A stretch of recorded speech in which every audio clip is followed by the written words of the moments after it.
Phone की घंटी तो सुनी मगर आलस की वजह से रजाई में ही लेटी रही।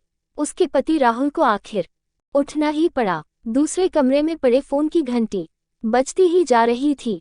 इतनी सुबह कौन हो सकता है जो सोने भी नहीं देता। इसी चिड़चिड़ाहट में उसने फोन उठाया। हेलो कौन? तभी दूसरी तरफ से आवाज सुन सारी नींद खुल गई। नमस्ते पापा। बेटा बहुत दिनों से तुम्हें मिले नहीं, सो हम दोनों 11 बजे की गाड़ी से आ रहे हैं। दोपहर का खाना साथ में खाकर हम 4 बजे की गाड़ी वापस लौट जाएंगे। ठीक है। हाँ पापा, मैं स्टेशन पर आपको लेने आ जाऊंगा। फोन रखकर वापस कमरे में आकर उसने रचना को बताया कि मम्मी पापा 11 बजे की गाड़ी से आ रहे हैं और दोपहर का खाना हमारे साथ ही खाएंगे। रजाई में घुसी रचना का पारा एकदम 7वें आसमान पर चढ़ गया। कोई इतवार को भी सोने नहीं देता। अब सबके के लिए खाना बनाओ, पूरी नौकरानी बना दिया है। गुस्से से उठी और बाथरूम में घुस गई। राहुल हक्का बक्का हो उसे देखता ही रह गया। जब वो बाहर आई तो राहुल ने पूछा, क्या बनाओगी? गुस्से से भरी रचना ने तुनक के जवाब दिया, अपने को तल के खिला दूंगी।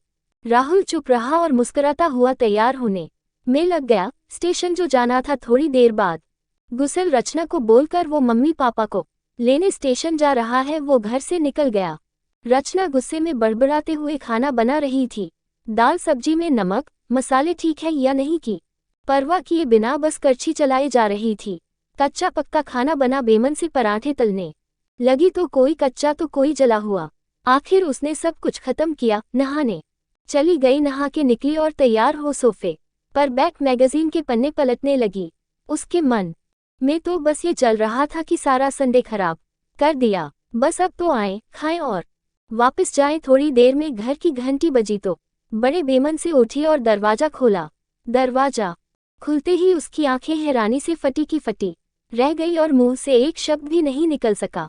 सामने राहुल के नहीं उसके अपने मम्मी पापा खड़े थे, जिन्हें राहुल स्टेशन से लाया था। मम्मी ने आगे बढ़ कर उसे झंझोड़ा, अरे क्या हुआ?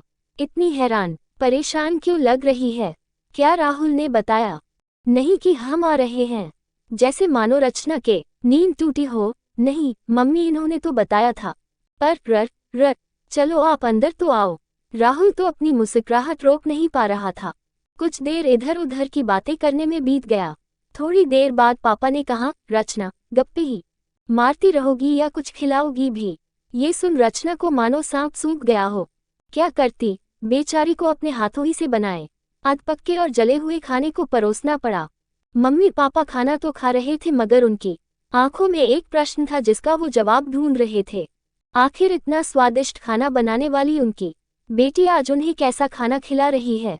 रचना बस मुंह नीचे किए बैठी खाना खा रही थी। मम्मी पापा से आंख मिलाने की उसकी हिम्मत नहीं हो पा रही थी।